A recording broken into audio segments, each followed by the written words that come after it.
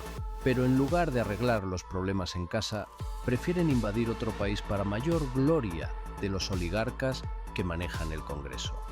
Aseguran que Venezuela es un peligro para la región, pero la realidad es que el mayor peligro histórico para la paz es el propio Estados Unidos, con una interminable lista de intervenciones armadas en el continente.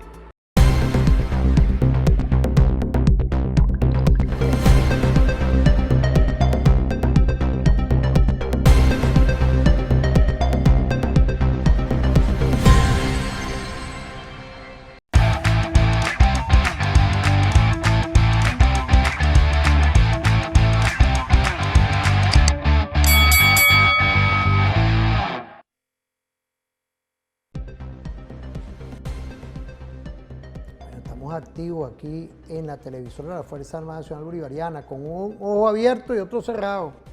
Así es que se duerme hoy. ¿Por qué? Porque en 26 años de revolución se está haciendo un esfuerzo en ir consolidando constitucionalmente nuestro Estado social. Por aquí tenemos una perla, ¿vale? Mira, que no podíamos faltar, ¿vale? Aquí está, mira. Aquí tenemos nada más y nada menos que las 7 transformaciones. Esto va concatenado a nuestra realidad hoy. En Gaceta Oficial, este es nuestro proyecto, nuestras 7 líneas, nuestras 7T. Y hoy es importantísimo ir estudiando todos estos temas. Ahí tenemos a Chávez y tenemos a Lif.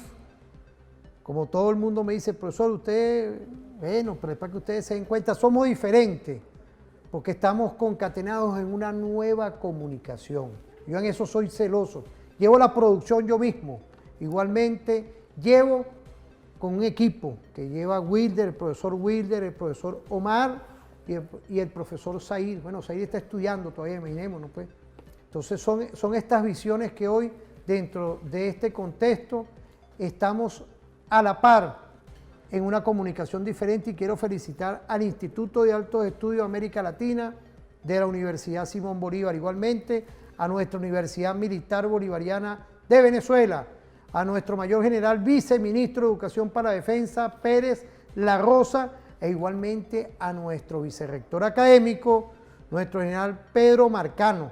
En la Universidad Militar Bolivariana son esos grandes fundamentos que hoy están concatenados con la doctrina militar bolivariana. Vamos a ver, Víctor, unas cápsulas ahí de Chávez y Alí, vamos a verlo. Porque este país, nuestro país, bueno, no es Rusia, no es una gran potencia, no es China, pero bueno, tiene una importancia, una importancia grande. Si lo vamos a ver por el lado económico, la primera reserva de petróleo de este mundo. Cuando se acabe el petróleo en casi todo el mundo, que para allá vamos, eso podría ocurrir quizá a finales de este siglo. El petróleo ha comenzado a escasear en buena parte del mundo.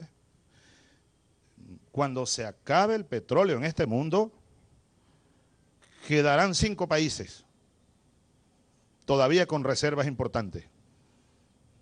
Rusia, Irán, Arabia Saudí, Irak y Venezuela. Y otros más, pero te estoy hablando de los gigantes petroleros. Ese es un asunto que le da a Venezuela una importancia especial, y no ahora, desde hace un siglo. ¿Cómo es que te llamas tú? Elena. Elena, como mi madre. Elena, fíjate. Todos los presidentes que por aquí han pasado, desde hace 100 años, y que pretendieron tomar las riendas del negocio petrolero venezolano, todos fueron derrocados. Cipriano Castro, comenzando el siglo XX.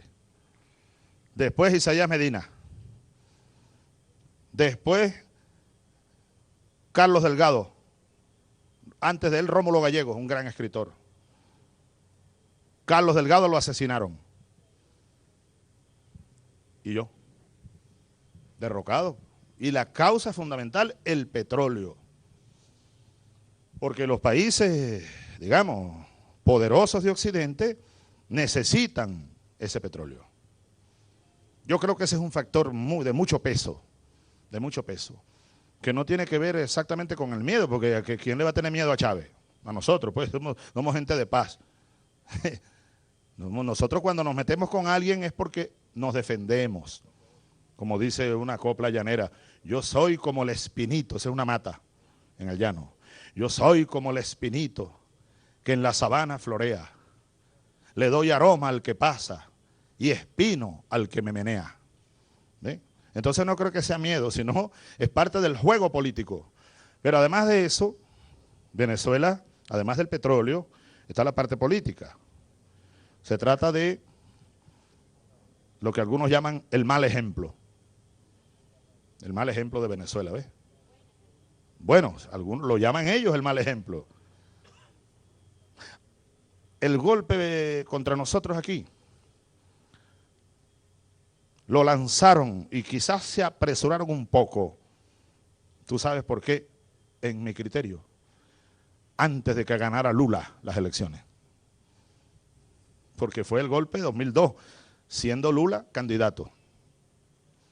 Bueno, pasó lo que pasó, gana Lula y luego comienza un proceso de un despertar, un renacimiento del proyecto Sur o del proyecto Suramérica, que tenía más de 100 años y mucho más defenestrado, cercenado.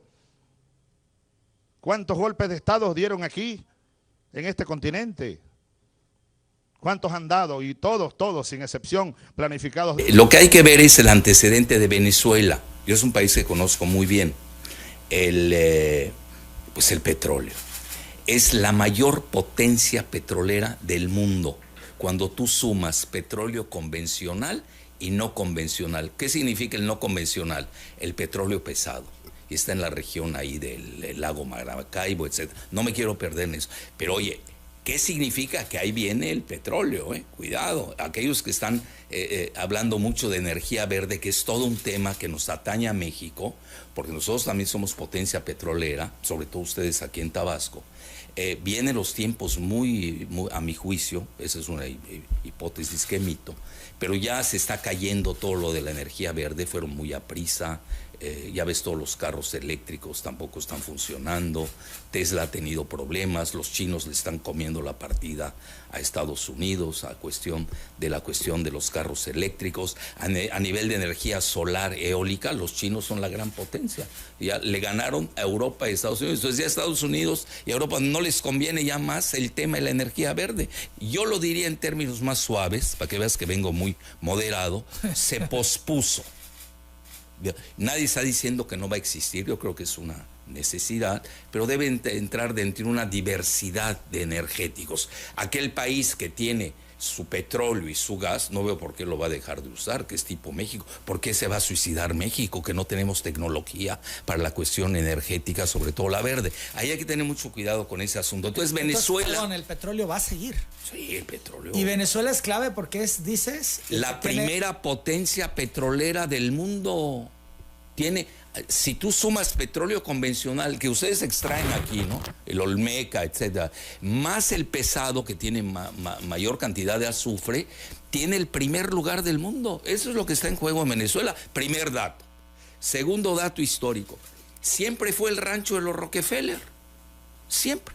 Y hoy los Rockefeller pues, son el deep state de Estados Unidos. Rancho, no te dije fue un país, no, era rancho de los Rockefeller. Y hoy... Esto es, mandaban, hacían y deshacían. Hacían y deshacían. Rancho, ya no daba para más, no era un país eso. Obviamente sabían lo del petróleo y ahí entra el Standard Oil, que hoy la sucesora es ExxonMobil, con la que hay problemas. ¿Por qué razón? Ya la habían dejado entrar, empezaron a dejarlo, Maduro les dio oportunidad de entrar, y incluso hay problemas con Guyana, que es frontera con Venezuela, por esta provincia del Esequibo, que ya se metió Gran Bretaña, etc. Mira, se empieza a complicar la cuestión del petróleo. Estratégicamente, Fíjate, es estratégicamente Venezuela, con Chávez y también con Alif, que tiene esa visión que es la realidad, es la objetividad. Por eso es que nosotros no nos podemos despegar, Víctor, y quiero agradecerle al Instituto de Altos Estudios de América Latina, que uno pertenece, de lo que son las agencias internacionales.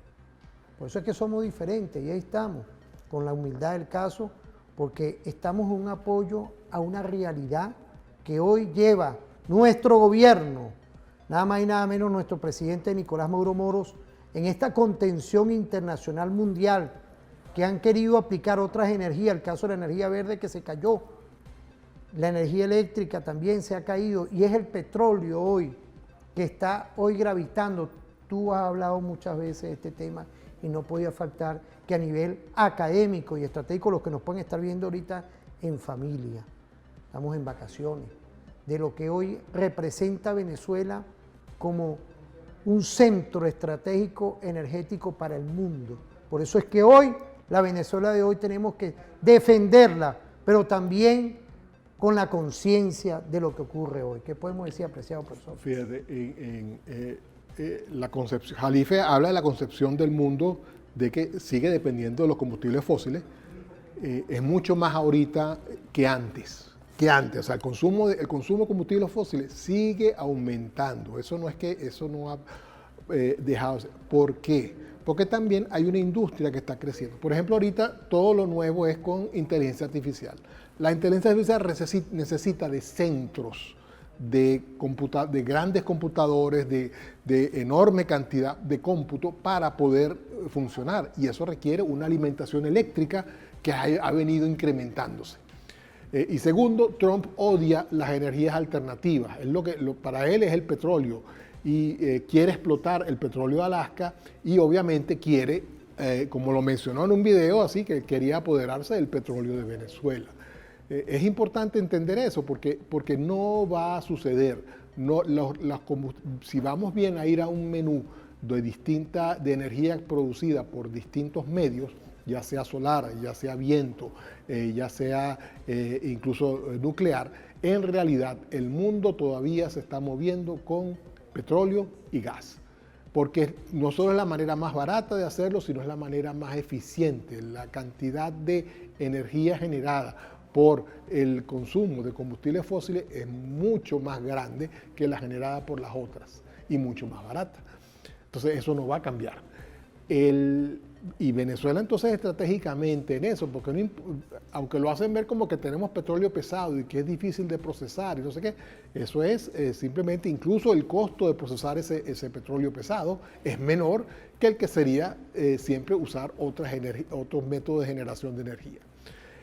La pisada además que nos da a nosotros la generación la exportación de petróleo es que nos da también una influencia geopolítica, anexa a la influencia que tenemos nosotros simplemente por nuestra situación geográfica dentro del Mar Caribe y en el norte de Sudamérica. Venezuela es una plaza a tomar, sería digamos, en los sueños húmedos del complejo militar industrial o del Pentágono. Venezuela sería el portaaviones ideal para tener bases para dominar al resto de América del Sur. Y eso es también un objetivo geopolítico que nosotros debemos ver, además del petróleo. ¿Bien? Entonces, se mezclan muchas cosas. Y luego lo que menciona el presidente, el comandante Hugo Chávez, que Venezuela es el mal ejemplo. El ejemplo de un país soberano, un país independiente, un país con una política propia, que además es anticolonialista, porque bolivarianismo es anticolonialismo y es antiimperialismo, una de las dos cosas. Y entonces hace que la influencia de Venezuela crea también estos grupos en otros países que dicen, sí, mira, vamos mirando hacia allá. En el caso particular de México también, porque Jalife es mexicano y él tiene que entender. Y el problema de México es que, como decía Porfirio Díaz, lejos de Dios y muy cerca de Estados Unidos. Tiene una frontera que comparten, que ahora está, además, se le están construyendo un muro a lo largo de la frontera. Un muro malvado, porque incluso ahorita Trump lo mandó a pintar de negro. Porque dice que el muro pintado de negro se pone muy caliente, entonces la gente no lo puede escalar porque es muy caliente. O sea, hay una serie de cosas que están pasando allí que de verdad suena como si un grupo malvado de las películas de James Bond se hubiera apoderado de un país, ¿no? Eso parece una trama de película, pero eso es lo que está sucediendo, es real. Y volvemos entonces a que todo eso crea como una fuerza que vamos a tratar de apoderarnos de Venezuela como sea, incluso usando estos quintacolumnistas internos que son todos unos bates quebrados, ¿eh? Porque por más que sea que se inventan contrabando de armas, se inventan contrabando de explosivos, no sé qué, o sea, afortunadamente son ineptos, o podríamos decir que más bien el gobierno bolivariano es muy eficiente y está muy pendiente de todo, tiene excelentes análisis y sabe detectar cuáles son las amenazas. No, y fíjate, ahí tenemos, quiero agradecerte ese comentario, porque tenemos al Servicio Bolivariano de Inteligencia Nacional, dirigido por nuestro mayor general Alexis Rodríguez Cabello, es rector de la Universidad Militar Bolivariana de Venezuela, yo lo conozco, pues. Es una persona que estudia todo el tema doctrinario, todo lo a nivel estratégico, y sabemos dónde está situado el SEBIN. Igualmente la Dirección General de Contrainteligencia Militar, con nuestro mayor general Marcano Tabata, otro estudioso, o sea, que no nos van a jugar de verdad ninguna visión, e igualmente el Cuerpo de Investigaciones Científicas, Penales y Criminalísticas. Tenemos a Vladimir Flores, 40 y pico de años, imaginémonos hoy, comisario general que tiene toda una experiencia, y nuestra Policía Nacional Bolivariana, una policía nueva, pero está fortalecida con todo un sistema hoy dentro de nuestro Ministerio de Interior, Justicia y Paz que lleva nuestro capitán Diosdado Cabello Rondón. Quería irnos por una pausa, pero quería otro comentario. Bueno, y se te olvidó mencionar el componente ciudadano, el componente del pueblo, el poder popular, justamente, que es justamente el que alimenta por vías formales e informales toda la inteligencia que necesita el Estado. Bueno, pero fíjate, ¿ven? Estamos concatenados, es la Universidad Simón Bolívar, ¿vale? Bueno, es una sorpresa porque nuestro profesor Víctor Teotisco ha sido profesor de nuestro Instituto de Altos Estudios de la Seguridad de la Nación en la especialización en simulación y juego. Aquí estamos jugando, aquí estamos apreciando que humildemente uno coordina y estamos llevando de verdad todo este tipo de visión que estamos desnudando claramente como nos mandan esos mensajes al enemigo. Y al enemigo hay que tenerlo ahí. Vamos a irnos a una pausa. Ahí tenemos el reporte el reporte del Cuerpo de Investigaciones Científicas, Penales y Criminalísticas. Saludar al 6CPC de Douglas Rico, Vladimir Flores y todo ese equipo que hoy está concatenado con una realidad estratégica que es la investigación de primera línea. Un cuerpo. Vamos a irnos con ese reporte. Vamos a una pausa rapidito y volvemos. Reporte del 6CPC. Presentamos la revista de esta semana número 318 del Cuerpo de Investigaciones Científicas, Penales y Criminalísticas. En esta primera página le enviamos desde aquí un saludo al comisario general Douglas Rico y a nuestro comisario general Vladimir Flores, en el que en esta página presentamos al ministro de Interior, Justicia y Paz, nuestro capitán Diosdado José Cabello, que nos indica que están preparando para defender la patria. Importante reflexión es la preparación y es también la conciencia de defender nuestra patria. En la segunda página de esta revista nos indica nuevamente nuestro ministro Diosdado Cabello Rondón, que se desmanteló campamentos para el desarrollo de acciones terroristas en las fronteras venezolanas.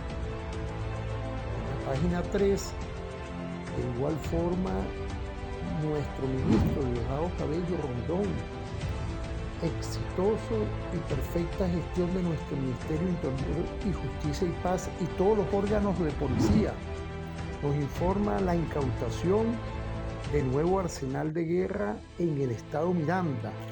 Es una perfecta estrategia hoy en fusión popular, militar y policial que lleva nuestro ministro Diosdado Cabello Rondón con los órganos de policía, y nuestro 6CPC está comprometido con toda esta visión, igualmente que el SEBIN, la DIGESIN, la Policía Nacional. En la cuarta página, el 6CPC fortalece lineamientos para continuar labores de seguridad en todo el territorio nacional. En la quinta página, desde la ciudad de Coro, reunión gerencial, refuerzan compromisos institucionales y es la supervisión estratégica que realiza nuestro 6CPC en todas las regiones. En la sexta página, en el programa radiofónico Hablemos de Prevención, nos indica que es la perfecta fusión popular, militar y policial. Es un impacto positivo. En la séptima página, el 6CPC de Punta de Mata realizó acondicionamientos físicos.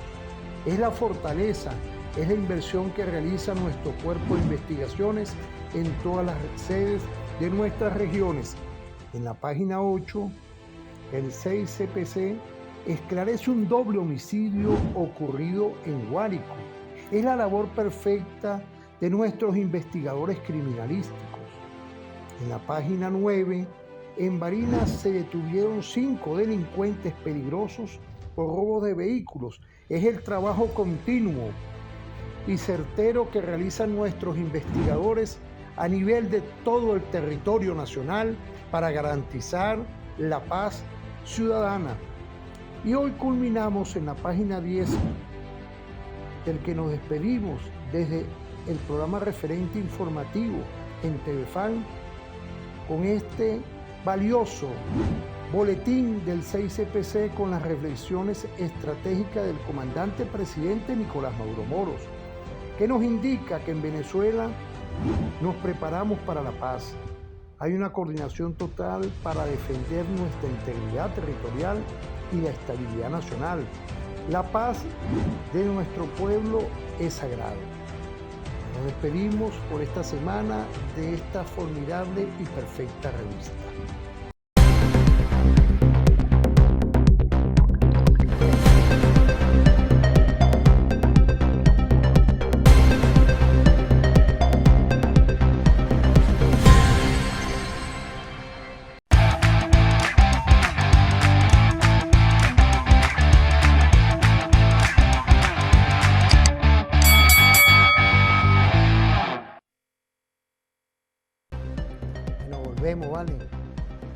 Volvemos en esta fórmula. Quiero agradecerle toda, como siempre, a la audiencia, los saludos y todos sus detalles, porque es importante lo que hoy estamos nosotros en estos 10 años que tenemos referente informativo con nuestros invitados, una comunicación diferente en TVFAN, una televisora que es un cañón comunicacional por la paz. Profesor Víctor, faltaba era Nicolás, ahí lo tenemos. Vamos a ver un video de él que nos da una reflexión estratégica con el tema que hemos desarrollado hoy. Fuera de irnos a lo que es la geopolítica internacional, tenemos que venir con él para que nos dé y aterricemos en la Venezuela de hoy. Vamos a ver ese video. No solo hizo una gran revolución social para darle poder, amor e igualdad al pueblo, no solo hizo una revolución de la geopolítica internacional y latinoamericana,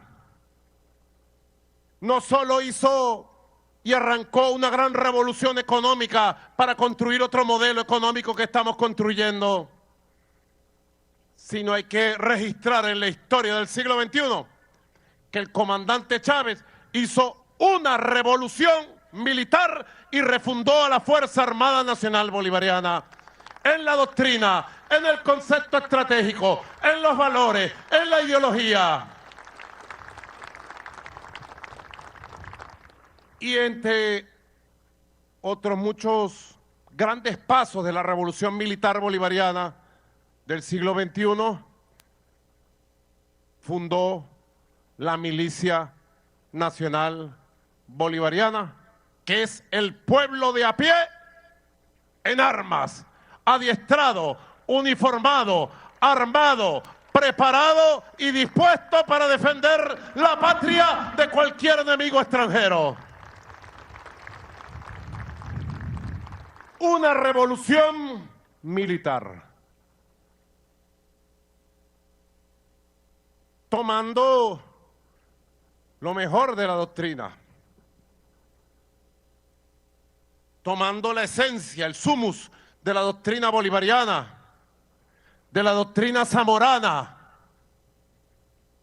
estudiando a fondo los valores, los métodos de quienes construyeron ejércitos populares de liberación, ejércitos populares libertadores. Si uno compara la historia de 3.000, 4.000 años de la humanidad, prácticamente es casi difícil o imposible conseguir un líder como Simón Bolívar que construya ejércitos, que una a los pueblos para darle libertad y fundar repúblicas. Los grandes ejércitos de los cuales ustedes estudian en la academia, todos los grandes ejércitos fueron ejércitos imperiales para conquistar, colonizar y saquear, y en el caso de toda la América, para exterminar poblaciones enteras, como se hizo aquí con el pueblo indígena, o exterminar poblaciones enteras, como hace el ejército sionista, que asesina todos los días niños, niñas, mujeres, ancianos en Palestina. Nuestro libertador construyó un ejército con varios cuerpos, tomando la experiencia que él vivió en la Primera, Segunda y en la Tercera República victoriosa en el Orinoco. Pudo unir los ejércitos del Oriente, de Guayana, del sur, de los llanos. Pudo captar jefes militares y soldados de primera línea a lo largo y ancho de todo el territorio de entonces, las provincias de Venezuela. Unificó lo mejor del pensamiento militar de la Nueva Granada y se trajo a los más leales de la Nueva Granada a su lado para la guerra. Un ejército popular profesional, libertador, con un proyecto de patria grande, con un proyecto de república. Revisando la historia, entre tantos capítulos que pudiéramos nosotros reivindicar y traer al presente, lo primero que hizo el libertador Simón Bolívar, cuando condujo al Ejército Unido Libertador victorioso en el campo de Junín, al regresar victorioso a Lima y recibir los vítores del pueblo, lo primero que hizo fue firmar un decreto, el decreto de creación de las milicias del Perú, dándole el poder del pueblo al pueblo del Perú para que apoyara al ejército frente a la oligarquía limeña traidora, vendepatria. Son eventos de la historia que hay que tener presente siempre, porque es nuestro pensamiento genuino, original, porque nosotros somos los originales, los bolivarianos originales de Sudamérica, los rebeldes, los vergatarios de la historia que han marcado 200 años de lucha. Cuando le pregunten ustedes quiénes son ustedes, somos los originales. Somos los de Sucre, los de Rafael Urdaneta. ¿Quiénes son ustedes? Los originales, los de Pedro Camejo, el negro primero. Los de Manuela Sáenz, los de Luisa Cáceres Arizmendi, los de Ana María Campos, los de Juana Ramírez, la avanzadora, los de Ezequiel Zamora, somos los originales.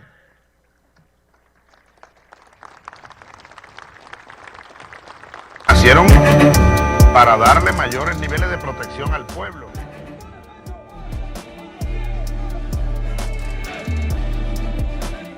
En nuestro componente no hay exclusión, no importa la edad, solo reina el amor a la patria. Uno de esos días, miren, se ponen el uniforme y el fusil cruzado. Como presidente obrero, como presidente ciudadano que soy, que llevemos adelante de manera exitosa este proceso de liberación. Si fuese necesario, lo juran ustedes. ¡Bastantes cojones hay aquí! ¡Para defender la tierra! ¡De cualquier intruso que pretenda venir a humillar de esta tierra sagrada de la Venezuela, de todos nosotros! Bueno, volvemos, ¿vale? ¿Qué podemos decir, Víctor? Bueno, es importante resaltar aquí, la reflexión aquí sobre justamente el concepto de lo que es la milicia bolivariana y de las cosas que uno se encuentra cuando tú organizas una milicia. Pues una milicia de 4 millones de personas, donde involucras a todos los estratos del pueblo. Y en 4 millones tú te empiezas a conseguir y a encontrar cosas que no te esperabas. Porque parte del entrenamiento de la milicia, por ejemplo, y tú lo vimos ahí en el segmento, incluye disparar con los AK o con los FAL. Sí, sí. Y de repente usted consigue una persona, una señora que de repente ella está en la milicia, pero en realidad se gana la vida en un emprendimiento vendiendo empanadas, vendiendo comida. Así es. Y te encuentras que la tipa es una excelente puntería, tan así que se la está preparando para que sea tirador experto. ¿Ok? Y así tú te vas encontrando gente que, digamos, de repente digamos, tienen una empresa, puede ser, o simplemente están trabajando en un taller mecánico y de repente son excelentes estrategas en cómo organizar un movimiento territorial para Oye, un empresario tiene que defender lo que es suyo. Claro. ¿Ah? O va a permitir que venga Morro y le quiera quitar o le diga, no, yo no necesito ese producto porque yo lo traigo por fuera. ¿Por qué?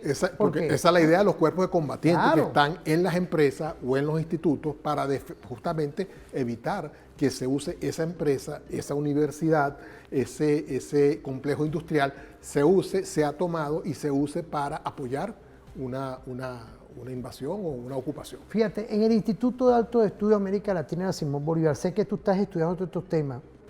Es importante el concepto de milicia, como nos lo dice Nicolás, que esto es algo histórico, que es algo genuino nuestro, no es importado con Monroe. Porque tú en estos días tenías una visión que estaba... Sí, porque tenemos que ir a la colonia, o sea, el ejército español estuvo aquí, entonces donde había en realidad ejércitos formados eran los sitios donde había virreinatos, en México, en Perú, en Colombia, ¿okay? En La Plata, allá en Argentina, donde había en realidad formación de tropas, había escuelas, había academias militares, había no sé qué, pero el resto no, Venezuela no tenía. Venezuela tuvo una universidad, fue prácticamente cuando Bolívar desarrolla los estatutos republicanos. En 1810 cuando sale la Universidad Militar. Sí, allí, entonces, digamos, todo eso que la primera formación militar, vamos a decir que sí, universidad después, pero en realidad era formación, una academia de formación militar. Es así. Era ahí. Pero discúlpame todo eso, que yo... No, pero y recalco, o sea, todos los ejércitos republicanos de la independencia eran milicias populares que fueron después dándole los hijos de, por decirlo así, porque la tradición militar es siempre que los hijos muchas veces se va heredando ese ímpetu, ese amor por la patria para servir. Entonces fueron sí ya creando academias militares donde los hijos, los nietos y en realidad el país en general se formalizó. Porque acuérdate, aquí la academia militar en realidad fue, creo que fue cuando López Contreras que se le dio formalización. Gómez. Cuando se le dio formalización a la Academia Militar. Nosotros no era West Point, no teníamos eso en Venezuela, eso lo tuvimos ahí. Pero las milicias, y es importante, pero nosotros estamos volviendo a ese componente donde es el componente popular, es parte integrante de la fuerza de defensa del Estado. Y que es lo que nos hace poderosos, y luego volvemos a eso. Nuestro mal ejemplo es que además de que estamos creando esta fuerza, esta milicia de 4 millones de personas, donde lo importante es que tú no sabes, de nuevo, para un invasor, tú eventualmente tienes que salir de tu zona restringida y tienes que salir afuera. Y tú no sabes si la persona, necesitas comprar algo, necesitas hacer alguna exigencia, y tú no sabes si la persona que va a estar al frente, por el lado del pueblo, es una persona de la milicia que en ese momento decide actuar y elimina parte del invasor. Eso es más o menos parte de la doctrina que uno hace, pero además la negación de recursos, la no colaboración, el sabotaje intencional, el entorpecimiento de habilidad, todo eso forma parte de lo que debe hacer una milicia popular. Y por supuesto la recopilación de inteligencia para eventualmente, para así enviársela a las fuerzas formales, al ejército formal, a la armada, a la aviación, para las actividades de resistencia. Además una formación porque crea un sentimiento nacionalista. Oye, como de costumbre, disculpa. Lo que debemos hacer entonces nosotros cuando participamos en esta actividad es darnos cuenta que construye país, porque si tú participas en una milicia, tú desarrollas tu sentimiento de patriotismo, desarrollas tu sentimiento de soberanía, te descolonializas, ¿okay? Ya tú no obedeces a una estructura imperial que te ha creado un modo de pensamiento que tú tienes que favorecer a esa metrópolis, a ese centro que está afuera, sino que tú creas y dices, no, mira, esto es lo mío. ¿Okay? Y tú vas creando esos núcleos y estás empezando esa separación.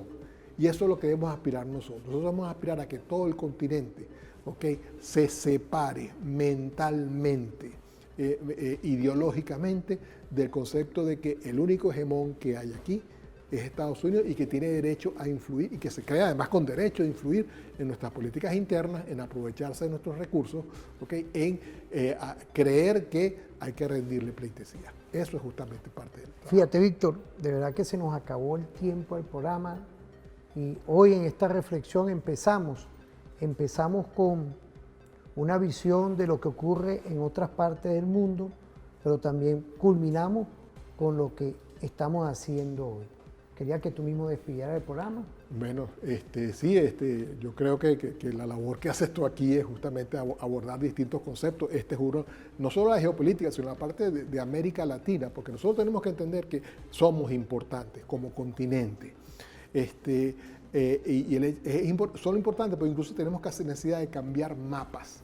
Ahorita hay todo un movimiento para cambiar el mapa de Mercator que se usa para el Mapamundi, porque exagera el norte, exagera la influencia del norte geográfica. Y nosotros somos el sur y el medio, y no representa nuestro peso. Lo vemos como el sur. Nos vemos como el sur, pero además se ve chiquitico, y nosotros no somos chiquitos. Cuando tú ves territorio a territorio, somos grandes. Venezuela es 2 veces el tamaño de Francia y España juntas, es 2 veces el tamaño de Texas.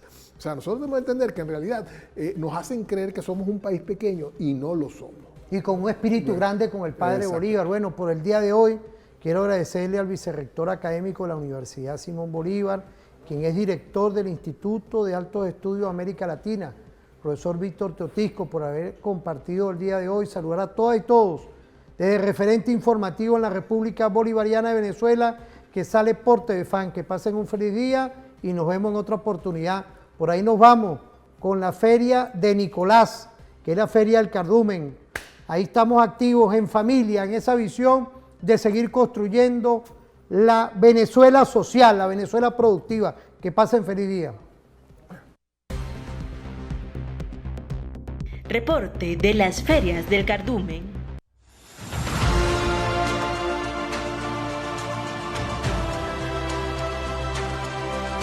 Bastante complacida por esta jornada.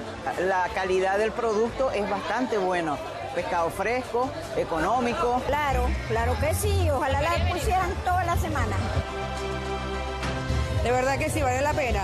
Y pescado, tanto comer carne. Hay que hacer esta jornada más seguido. El precio del dólar, el Banco Central, y eso está dentro de la ordenanza. Gracias a Dios tenemos esta jornada. Pero gracias al comandante Maduro tenemos comida para el pueblo venezolano. Venezuela come más pescado. Venezuela come más pescado. Venezuela come más pescado. Venezuela ahora come más pescado. Y Venezuela come más pescado.